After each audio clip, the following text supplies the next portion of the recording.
Our gospel reading this morning comes to us from Luke's gospel, the 16th chapter. And listen now for the word of the Lord. Then Jesus said to the disciples, "There was a rich man who had a manager, and charges were brought to him that this man was squandering his property. So he summoned him and said to him, 'What is this that I hear about you? Give me an accounting of your management, because you cannot be my manager any longer.' Then the manager said to himself, 'What will I do? Now that my master is taking the position away from me, I am not strong enough to dig, and I am ashamed to beg. I have decided what to do, so that when I am dismissed as manager, people may welcome me into their homes.'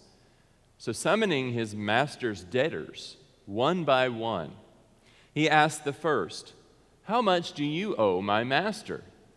He answered, 100 jugs of olive oil. And he said to him, 'Take your bill, sit down quickly, and make it 50. Then he asked another, 'And how much do you owe?' He replied, 100 containers of wheat. He said to him, 'Take your bill and make it 80. And his master commended the dishonest manager because he had acted shrewdly. For the children of this age are more shrewd in dealing with their own generation than are the children of light. And I will tell you, make friends for yourselves by means of dishonest wealth, so that when it is gone, they may welcome you into the eternal homes. Whoever is faithful in very little is faithful also in much. And whoever is dishonest in a very little is dishonest also in much.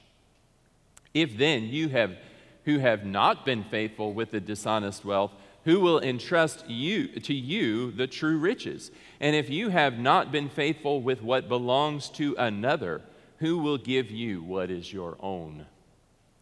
No slave can serve two masters, for a slave will either hate the one and love the other, or be devoted to the one and despise the other. You cannot serve God and wealth." This is the word of the Lord. Thanks be to God.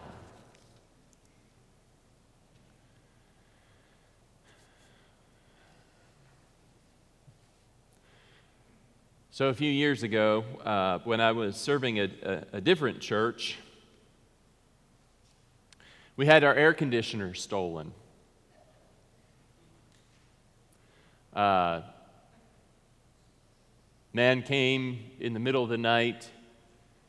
I don't remember, I think it was either a Friday or a Saturday evening. It was late enough in the week that it was very difficult to get somebody to come and restore air conditioning. This was in Florida. It was very hot. The air conditioning unit was for the sanctuary. We had worship Sunday morning, and our air conditioner was placed on some kind of cart and rolled down the street by someone who thought that they could sell it for some profit. And I remember our property chair at the time coming before the congregation to explain what was going on. This was a Sunday morning worship, and he said that this person had put the air conditioning unit on the cart and was rolling it down the street on something like basically a sidewalk right past the police station. And there was a lot of laughter as y'all just laughed, and there were a lot of snickers, and some people said, well, this wasn't obviously the smartest person perhaps. And for me, this was an inconvenience. We didn't have air conditioning, and we were trying to figure out how to fix it, restore it quickly. And I remember then the following week when the gentleman came to reinstall the unit, and he said to me, "Well, you know what Jesus said when he was on the cross? Father, forgive them, for they do not know what they're doing." And I thought, oh, you're right. And in my heart, I don't know if I had necessarily forgiven this man. I know that we are to forgive And forgiveness is something that we process, that we work in our hearts. It's not something sometimes, depending on the harm that's done, that we can just say, "Oh, I forgive you," and it's done and it's over, right? It's things that we really have to work through in our being, deep inside, where the hurt can be. And I remember I remember after that encounter feeling a little uncomfortable. Uncomfortable maybe whether I was ready to forgive at the moment. Uncomfortable about maybe whether we were forgiving too quickly. Uncomfortable maybe that we were laughing about someone whose misfortune was so great they felt they needed to steal a church's air conditioning unit. I felt uncomfortable in a lot of ways about all of this story, right? And then I was also uncomfortable, because if we don't take what we're doing seriously in church, this idea that someone stole from a church, and if we don't take what we're doing here seriously enough, that we don't want to be hindered, then are we taking what we're doing seriously enough? And I was in tension about all these things, if that makes sense. And it's an uncomfortable tension that we often live in, isn't it? A tension we live in quite frequently between grace and justice, between mercy and righteousness. And it can be tough, if not impossible, truly, without God's help, to have both. Because sometimes they just feel like they contradict each other. And truth be told, I've always been at least a little bit uncomfortable with our passage in Luke this morning. So let's take a look. The dishonest manager. Here we have a manager, essentially a servant of a very wealthy person who does a lot of business dealings. And in this wealthy person's business dealings, he has a lot of people that owe him things. He has a lot of people that owe him goods, right? And the dishonest manager, because he's dishonest, and we're told he's dishonest, we're told he's not very good at doing his job, he's about to get fired, and he doesn't know what to do. He says, "I don't want to dig for a living. I don't want to beg for a living. What am I going to do?" And so maybe using the logic that got him into trouble in the first place, we're not sure, he hatches a scheme to get himself in the good graces of his soon-to-be former boss's business partners, right? And he says, if you just scratch out the 100 here and write down 50, wink. Scratch out the 100 here and make it 80. And maybe he thinks he can make friends with people then who will take him in. Here's the kicker. Jesus, telling this parable, says his master commended the dishonest manager because he had acted shrewdly. Now, if you're confused in reading that as I have often been, it's most likely because when we read this, the master usually represents God, right? When we read a parable and Jesus is talking about the master, we're usually talking about God, right? The parable of the prodigal son, who's the father or the master in that story? The unmerciful servant, who's the father or who's the master in that story? The banquet thrower, who's throwing the banquet? The landowner, who's away? These all end up representing God in some fashion to us. And in this story, we see this landowner or we see this wealthy person as being God. And so if we understand that God despises sin, right? And yet here is someone who is deceitful and stealing, and God commends them. How are we to understand this?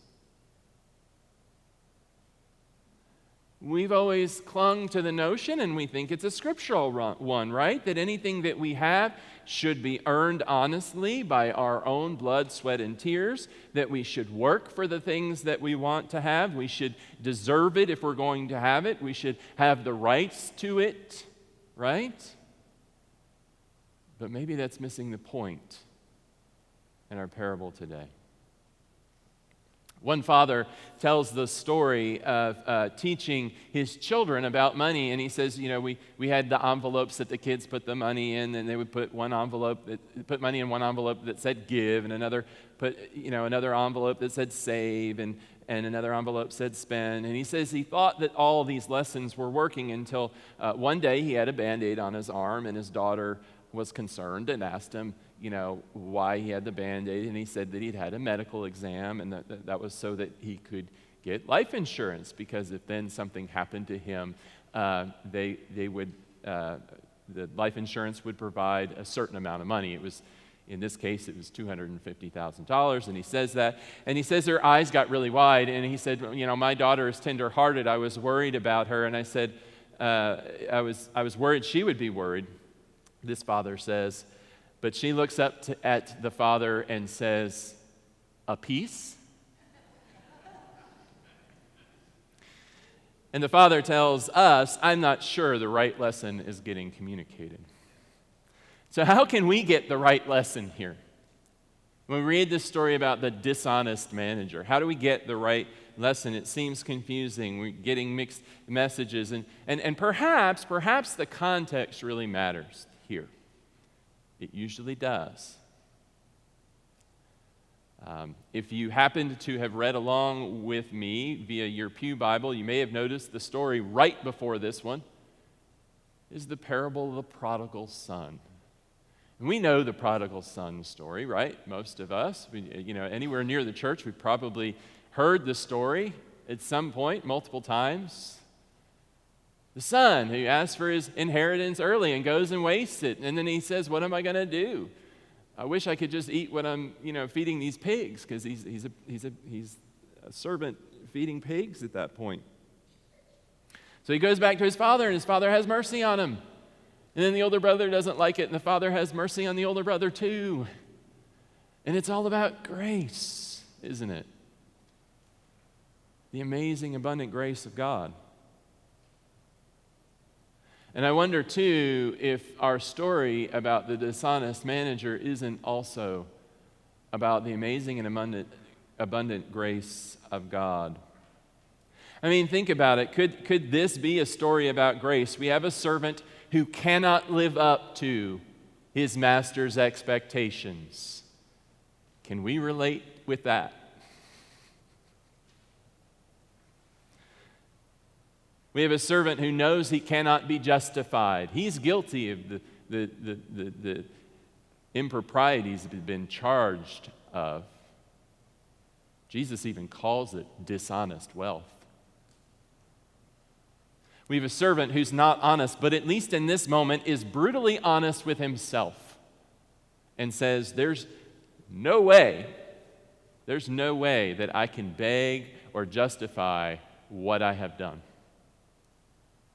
And so he goes out elsewhere and seeks grace. He knows what he needs. He needs grace. He needs mercy. So he goes and does whatever he can to get grace. Now he goes about it in some strange ways. Maybe he's misguided, but he knows what he needs. And the thing is, our Master wants to give us grace. Give it to us freely, without our conniving for it, without our bargaining for it. Just give it to us abundantly. And when we admit to ourselves that we need that grace, God wants to lavish it upon us even more. How often do you and I'm including myself in this, think that we are justified in acting or speaking a certain way when we're really rationalizing, we're covering up our own shame or our own selfishness or our own blindness to the pain of others? How often do we think we don't need grace? But we do need grace, don't we? I don't often ask for this, but can we say amen to that? We need grace. And in God's grace, we can be met and encountered and loved as for who we are. And then that real transformation can take place, because then we have an encounter with God that's real and true. Then we have a relationship with God that is ongoing, a dynamic, living, giving thing between God and ourselves. Last week we said we didn't have to save face. We don't have to cover it up. We don't have to hold up pretensions about who we are. We don't have to lie to ourselves anymore. We can recognize, as did this servant, as misguided as he was, that we desperately need grace. And while we're being honest with ourselves, let's just acknowledge that everything that we've been given doesn't belong to us either. Everything that we have belongs to God. It comes from God. It's not our own. It's not through our own efforts, our talents, our abilities, our rights. These are God's blessings that have flowed freely upon us. Many of us here today, so many of us, we're amongst the most wealthy, rich people society that ever lived. We've been showered with blessings, not just material either, the relationships that we have with each other. But that's not the way the world often works. We think, well, this is mine. I worked for it. It's God's. God's letting you use it. And if you look at it that way, it's all dishonest wealth. Everything that we have is dishonest wealth. It belongs to someone else who graciously lets us use it. For 2 days earlier this week, I was at meetings in Austin, at Austin Presbyterian Theological Seminary, the seminary I went to. I was at meetings of the Seminary Association there, and also last Sunday, was actually Theological Education Sunday. Now, I didn't mention it then because I knew I would mention it to you all today. Theological Education Sunday is a Sunday in the church when we Presbyterians, we often celebrate the connections we have with the larger church, the institutions that we give God thanks for, our relationships with the larger church through presbytery, through the governing agencies of our denomination, through institutions like seminaries that teach and educate not just ministers, but all kinds of servants of the church. And our connection in particular with Austin Seminary is deep. There are many of us here today who are graduated there. There are many who serve this church in particular and the presbytery who were part of a program there, whether it was to be trained as a pastor or other ways of serving the church. And we have current students there, for which we're grateful. And I'm grateful for not just Austin Seminary, but all of the seminaries in our tradition and beyond, but especially in our tradition, that teach our tradition and train people to serve and guide and love the church, and teach people how to read the Bible well and how to minister to and with Christ's people in our community and beyond. And I'm grateful for my own experience in seminary. It's like all those other blessings I mentioned a moment ago, a blessing that God has given us that is God's to give us. And then we extend those blessings to each other. But even the knowledge that God gives us is God's knowledge that is revealed to us slowly in time through God's Spirit speaking to us, and through good and godly teachers who teach us and encourage us and share with us, and it grows, and we live in that blessing. But knowing that it's all God's, even that is dishonest wealth, so to speak. The knowledge, the tools to do ministry, the relationships that we share that build up the church, which isn't ours either, by the way, but is Jesus's. are God's, given to us for God's glory and our benefit. So let's be honest and let's celebrate what God has given us in our lives, in the church, God's church, in the church institutions like presbyteries and governing structures, and our seminaries, and beyond, mission agencies and beyond. Let's support them any way that we can moving forward. But let's also bask in and recognize and be grateful for the greatest blessing that God has bestowed upon us: God's love and grace, a mercy that is boundless for you and for me.